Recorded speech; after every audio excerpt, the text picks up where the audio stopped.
प्यारे दोस्तों, एक हाफिज कुरान लड़की कुरान पाक की तिलावत करते करते वह जानवर क्यों बन गई? आखिर उस पर अल्लाह का इतना दर्दनाक अजाब क्यों आया?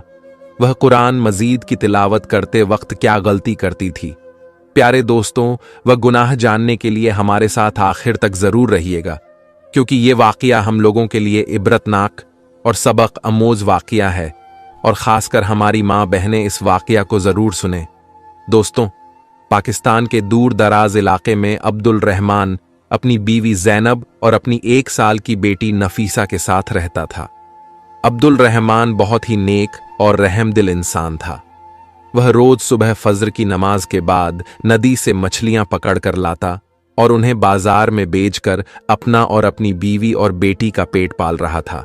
अब्दुल रहमान की बीवी जैनब बहुत ही लालची और सख्त दिल थी। एक दिन अब्दुल रहमान अपनी बीवी से कहने लगा कि आज मेरी तबीयत ठीक नहीं है, मैं सोच रहा हूं आज नदी किनारे ना जाऊं और घर पर ही आराम कर लूं। उसकी बीवी गुस्से में मुंह में बड़बड़ाते हुई बोलने लगी, क्या तुम्हें कभी सर में दर्द होता है तो कभी पेट में दर्द शुरू हो जाता है? हर वक्त काम ना करने की सिर्फ बहाने ही ढूंढते रहते हो। अब्दुल रहमान अपनी बीवी से कहने लगा कि नहीं, मैं सच कह रहा हूं, आज मेरी तबीयत ठीक नहीं लग रही।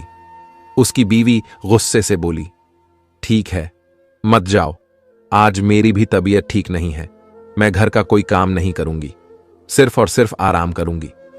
उसका शौहर नरमी से बोला कि अच्छा ठीक है, तुम नाराज मत हो, मैं काम पर चला जाता हूं। अब्दुल रहमान ने नदी के अंदर मछलियां पकड़ने के लिए जब जाल को फेंका, जाल जैसे ही वह बाहर निकालने लगा तो उसकी नजर सामने एक टोकरी पर पड़ती है जिसमें एक बच्ची होती है। अब्दुल रहमान टोकरी को नदी से बाहर निकालता है। अब्दुल रहमान इधर उधर देखता है।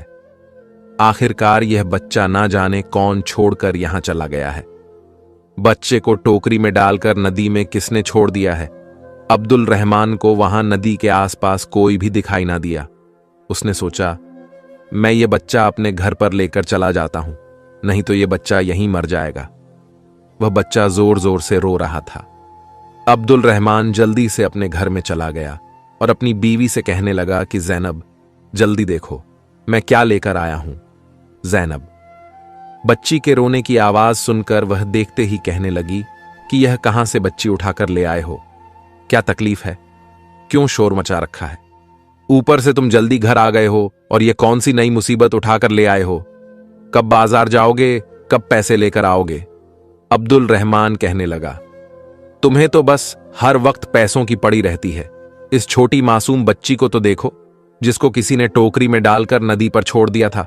जैनब गुस्से से कहने लगी, जिसका बच्चा है, अगर उसने छोड़ दिया है तो तुम इसे यहां क्यों उठाकर लाए हो? अब्दुल रहमान अपनी बीवी से कहने लगा कि तुम कैसी बातें कर रही हो? अगर मैं इसे घर नहीं लाता तो क्या वहां नदी में मछलियों का चारा बनने के लिए छोड़ देता? जैनब गुस्से से कहने लगी कि इस बच्ची को मछलियां खाएं या कोई जानवर खाएं, इस मुसीबत को मैं अपने घर कभी नहीं रखूंगी। अब्दुल रहमान बीवी की यह बात सुनकर गुस्से से लाल पीला हो गया। कहने लगा, बस बहुत हो गया है, मैं आज के बाद तुम्हारी कोई बात नहीं मानूंगा। बहुत तुम्हारी मनमानी हो चुकी है। अब तुम मेरी एक बात ध्यान से सुनो। यह बच्ची अब इसी घर में रहेगी और नफीसा के साथ हम इसे भी पालेंगे, और इस बारे में अब मुझसे दोबारा कोई बात नहीं करनी है। जैनब ने पहली दफा अपने शौहर को इस तरह गुस्से से अपने साथ बात करते हुए देखा तो वह बहुत ज्यादा घबरा गई और खामोशी से उस बच्ची को अपने साथ रखने के लिए तैयार हो गई। अब्दुल रहमान ने बड़े प्यार से उस बच्ची का नाम फातिमा रखा था। आहिस्ता आहिस्ता वक्त के साथ नफीसा और फातिमा दोनों बड़ी हो गई। एक दिन फातिमा अब्दुल रहमान से कहने लगी कि अब्बू जान, क्या मैं भी आपके साथ नदी में मछलियां पकड़ने के लिए जा सकती हूं? अब्दुल रहमान अपनी बेटी फातिमा की बात सुनकर बहुत ज्यादा हंसा और कहने लगा, क्यों बेटी, क्या तुम्हें भी मछलियां पकड़ना सीखना है? फातिमा ने कहा, जी अब्बू जान, मैं भी आपकी तरह मछुआरा बनना चाहती हूं। अब्दुल रहमान फातिमा से कहने लगा कि बेटी, अभी तुम बहुत छोटी हो, अभी तुम अपनी बहन आयशा के साथ खेलो, जब बड़ी हो जाओगी तब मेरे साथ चलना। इतने में जैनब अपने शौहर से आकर कहने लगी, अगर जाना ही चाहती है तो तुम क्यों नहीं इसे अपने साथ ले जाती? अच्छा है ना, आपका काम भी जल्दी हो जाया करेगा। अब्दुल रहमान अपनी बीवी से कहने लगा, मुझे नफीसा और फातिमा को अगर कोई भी काम सिखाना होगा तो मैं खुद सिखा दूंगा। तुम्हें इसके लिए परेशान होने की जरूरत नहीं है। जैनब फातिमा को जरा भी पसंद नहीं करती थी, लेकिन वह अपने शौहर की वजह से मजबूर थी। एक दिन अचानक अब्दुल रहमान की मौत हो गई। नफीसा और फातिमा बाप की मौत की खबर सुनकर बहुत ज्यादा दुखी हो गई। जैनब ने अपनी बेटी नफीसा को अपने गले लगा लिया और कहा कि बेटी, तुम्हारे बाप का साथ हमारे साथ यहीं तक था, अब तुम्हें हिम्मत रखनी होगी। नफीसा बेटी अपनी मां को रोते हुए कहने लगी कि अम्मा, अब हमारे घर का गुजारा कैसे होगा? अल्लाह ने हमारे सर से हमारी छत ही छीन ली है, इस घर का गुजारा किस तरह से होगा? इसकी मां ने कहा कि फातिमा है ना, अपने बाप की जगह यह मछलियां पकड़कर लाया करे। इसने तो अपने अब्बू से मछलियां पकड़ना सीखा है। फातिमा अपनी मां की बात सुनकर रोते हुए कहने लगी कि हां हां अम्मी जान, क्यों नहीं, मैं हूं ना, मैं खुद अपने अब्बू जान की जगह पर काम करूंगी, आप फिक्र मत करें। जैनब फातिमा से कहने लगी, बस बस ज्यादा प्यार दिखाने की जरूरत नहीं है, तुम ही जाओगी काम करने के लिए, और कौन जाएगा? बाप के मरने के बाद फातिमा के दिन ही बदल चुके थे। जैनब इससे घर का सारा काम करवाती और मछलियां पकड़ने और नदी में से पानी भरने का काम भी फातिमा को करना पड़ता, लेकिन उसे खाना हमेशा बासी और थोड़ा सा मिलता था। एक दिन जब फातिमा नदी से पानी लेने के लिए गई तो वह अपने बाप को याद करके बहुत रो रही थी। अब्बू जान, आप मुझे छोड़कर क्यों चले गए हैं? मुझे आपकी बहुत याद आती है। मुझे आज पता चला है कि इस घर में मुझे आपके सिवाय कोई भी प्यार नहीं करता था। आपके जाने के बाद मां मुझे खाना भी ठीक से नहीं देती। मैं नमाज पढ़कर हर रोज अल्लाह ताला से दुआ करती हूं कि मेरे अब्बू जान मेरे साथ वापस आ जाए। क्या ऐसा नहीं हो सकता? मैं क्या करूं? आप मुझे कोई रास्ता बताइए।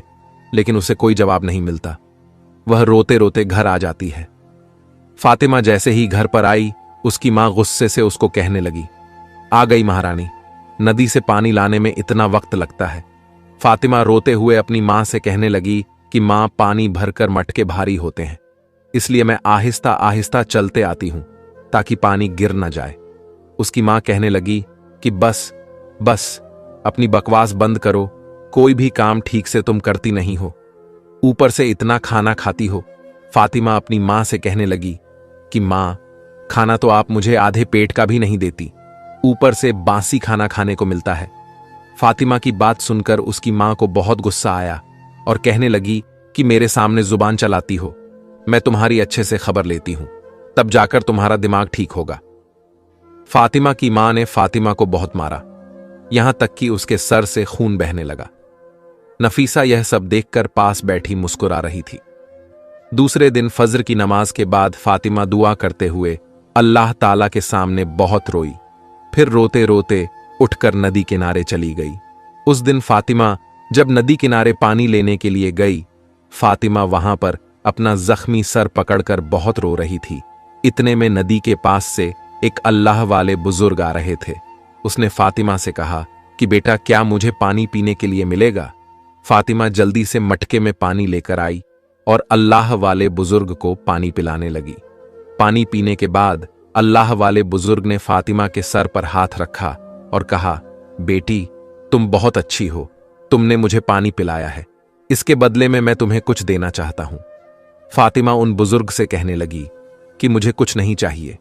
अल्लाह वाले नेक बुजुर्ग फातिमा से कहने लगे कि बेटे, क्या तुम्हें किसी भी चीज की जरूरत नहीं? फातिमा कहने लगी कि नहीं, मेरे अब्बू जान ने मुझे सिर्फ यही सिखाया है कि हमें किसी की मदद बिना किसी लालच के करनी चाहिए। फातिमा के माथे से बहता हुआ खून देखकर अल्लाह वाले बुजुर्ग ने फातिमा से कहा कि बेटी, यह तुम्हारे माथे पर क्या हुआ है? फातिमा इतनी बात सुनकर फिर से रोने लगी और अपनी दुख की सारी कहानी अल्लाह वाले नेक बुजुर्ग को सुना दी। अल्लाह वाले नेक बुजुर्ग फातिमा की बात सुनकर कहने लगे कि बेटी, परेशान मत हो, अल्लाह ताला नेक बंदों के साथ होता है। इस नदी के पास एक झोंपड़ी है, मैं वहां पर रहता हूं। मुझे तुम्हारे बारे में यह देखकर बहुत ज्यादा दुख हुआ कि तुम पर तुम्हारी मां इतना ज्यादा जुल्म करती है। वह अल्लाह वाले नेक बुजुर्ग फातिमा से कहने लगे कि मैं तुम्हारे लिए अल्लाह से एक दुआ देता हूं कि आज के बाद तुम्हारी आंखों में जो भी आंसू निकालेगा, जो भी तुम्हें परेशान करेगा, जो भी तुम्हें तकलीफ देगा, जिसकी वजह से तुम्हारा आंसू बहेंगे, तो उसकी आवाज से हमेशा सूअर की आवाज ही निकलेगी और अल्लाह ताला तुम्हारी आवाज में एक ऐसी तासीर पैदा कर देंगे कि तुम जब भी कुरान की तिलावत करोगी, जब भी तुम कुरान को खोलकर उसको पढ़ोगी, तो तुम्हारे कुरान की तिलावत सुनकर हर कोई अपने दुख को भूल जाएगा। इतना कहकर अल्लाह वाले नेक बुजुर्ग अपने रास्ते पर वापस चले गए और फातिमा अपने रास्ते अपने घर को चल पड़ती है। रास्ते में उसका दिल करता है कि वह कुरान पढ़े, उसकी तिलावत करे। जैसे ही वह अपना मुंह खोलती है तो उसके मुंह से कुरान की तिलावत निकलना शुरू हो जाती है। वह खुद ही अपनी कुरान की तिलावत सुनकर खुश हो रही थी। जैसे ही तमाम परिंदे उसकी तिलावत को सुन रहे थे, हर कोई खामोशी से मस्त मग्न हो गया और हर कोई अपना दुख भूल जा रहा था। जैसे ही फातिमा घर पर पहुंची तो फातिमा की मां गुस्से से कहने लगी कि आ गई महारानी, कहां लगा दी। इतनी देर फातिमा मुस्कुराते हुए अपनी मां से कहने लगी कि मां, आज मुझे नदी किनारे में एक अल्लाह वाले नेक बुजुर्ग मिले थे। वह अल्लाह के बहुत ही इबादत गुजार बंदे हैं। अगर वह मट्टी में हाथ डाल दे तो सोना बन जाती है। फातिमा की मां बात सुनकर कहने लगी कि क्या बकवास कर रही हो, क्या ऐसा भी हो सकता है? जाओ, जाकर घर के काम करो। देखो, सारा घर गंदा पड़ा हुआ है। फातिमा किचन में जाकर बर्तन धोने लगी। बर्तन धोते धोते उसके हाथ से एक कांच का गिलास टूट गया। जैसे ही गिलास टूटा तो उसकी बहन पास ही खड़ी थी। उसने फौरन से उसके मुंह पर थप्पड़ मार दिया और फातिमा रोने लगी। उसकी आंखों से आंसू आना शुरू हो गए। जैसे ही उसकी आंखों में आंसू आए और मारने वाली बहन नफीसा की आवाज बदल चुकी थी। कुछ कहने के लिए अब मुंह खोला तो उसकी जुबान से सूअर की आवाज निकल रही थी। उसकी मां भी यह देखकर हैरान रह गई और फातिमा से कहने लगी कि बताओ, तुमने मेरी बेटी के साथ क्या किया है? उसने कहा कि मां, आज मुझे अल्लाह वाले नेक बुजुर्ग नदी पर मिले थे। उन्होंने अल्लाह से दुआ किए थे, तो यह सब कुछ हुआ है। मां, उन्होंने कहा था कि जब भी तुम्हें कोई मारेगा, तुम्हारे आंसू जैसे ही उस इंसान की वजह से गिरेंगे, इंसानों की आवाज की बजाय उसके गले से सूअर की आवाज निकलेगी। उसकी मां यह सब सुनकर खामोश हो गई, मगर फिर भी वह अपनी हरकतों से बाज नहीं आ सकती थी। उसने उसको मारा तो नहीं, मगर उसको घर से निकाल दिया। फातिमा बाहर आकर एक दरख्त के नीचे लेट गई और रोते हुए उसने कुरान पाक पढ़ना शुरू कर दिया। जैसे ही वह कुरान पाक पढ़ना शुरू हुई तो उसको अपने सारे गम और सारे दुख भूल गई। फातिमा की आवाज वहां पर जाते जाते किसी एक शहजादे के कानों पर गूंजने लगी। शहजादा फातिमा की आवाज का दीवाना हो गया और फातिमा के पीछे पीछे उसके घर तक आ गया। इतनी देर में फातिमा की मां फातिमा को वापस अपने घर पर ले गई थी। शहजादे ने फातिमा के घर का दरवाजा बजाया तो अंदर से फातिमा की मां बाहर दरवाजे पर आ गई। शहजादे ने फातिमा की मां से कहा कि यहां पर कौन था जो कुरान की तिलावत कर रहा था? मुझे वह आवाज यहां तक खींच लाई है। मैं तो उसकी आवाज का दीवाना हो गया हूं। कौन है जो इतनी खूबसूरत आवाज में अल्लाह का कलाम पढ़ रहा था? उस शहजादे की बात सुनकर ज़ैनब कहने लगी, यह आवाज तो मेरी बेटी नफीसा की है, जिसको अल्लाह ने इतनी खूबसूरत आवाज से नवाजा है। शहजादे ने यह सुनकर कहा, मैं आपकी बेटी से शादी करना चाहता हूं, इसलिए जो आप कहे कि मैं वह सब कुछ करने के लिए तैयार हूं। इसलिए आपको जितना पैसा दौलत चाहिए मैं सब कुछ लुटा सकता हूं। आप सिर्फ अपनी बेटी की शादी मुझसे कर दें। यह बात सुनकर ज़ैनब ने अपनी बेटी नफीसा की शादी के लिए हां कर दी। लेकिन नफीसा की आवाज तो एक सूअर की आवाज जैसी थी, जो कि बहुत ही बुरी थी। जब शादी का वक्त करीब आया तो शहजादे के बाप ने ज़ैनब से कहा, मैं आपकी बेटी की आवाज में कुछ सुनना चाहता हूं। मैं भी देखना चाहता हूं कि ऐसा कौन सा कलाम पढ़ती है। यह बातें सुनकर ज़ैनब और उसकी बेटी नफीसा बहुत ज्यादा घबरा जाती हैं, क्योंकि आज के दिन उनका असलियत सबके सामने आने वाला था। शहजादे के बाप की बातें सुनकर नफीसा रोने लगी और एक कागज पर सारी सच्चाई लिखकर बता दी। और मां बेटी का इतना बड़ा झूठ देखकर उनको गिरफ्तार कर लिया गया। फातिमा यह सारा मंजर खड़ी खड़ी अपनी आंखों से देख रही थी। फातिमा आकर शहजादे के बाप के पांव में गिर गई और अपनी मां और अपनी बहन की तरफ से माफी मांगने लगी। अगर आपने गिरफ्तार करना है, सजा देनी है तो आप मुझे दे दीजिए। इस सब की जिम्मेदार मैं हूं, क्योंकि वह कुरान की तिलावत कोई और नहीं। मैं कर रही थी तो शहजादे ने मेरी आवाज को सुना था। शहजादा जब भी मेरी बहन को देखता, वह सिर्फ अपना मुंह पीछे करके खड़ी हो जाती थी और दूसरी तरफ अपनी सुरीली आवाज में मैं अल्लाह का कलाम पढ़ती थी। वह बादशाह कहने लगा, अगर ऐसी बात है तो तुम्हें आज और इसी वक्त यहां सबके सामने कुरान की तिलावत करनी होगी। जैसे ही उसने कुरान पाक पढ़ना शुरू किया, सबके गुस्से ठंडे हो गए, सब मग्न हो गए, उसका कुरान सुनने लगे। कुरान सुनने के बाद शहजादे के बाप बादशाह ने फैसला किया कि मैं आप सबको एक शर्त पर माफ कर दूंगा, अगर आप अपनी बेटी फातिमा की शादी मेरे इकलौते शहजादे से कर दें।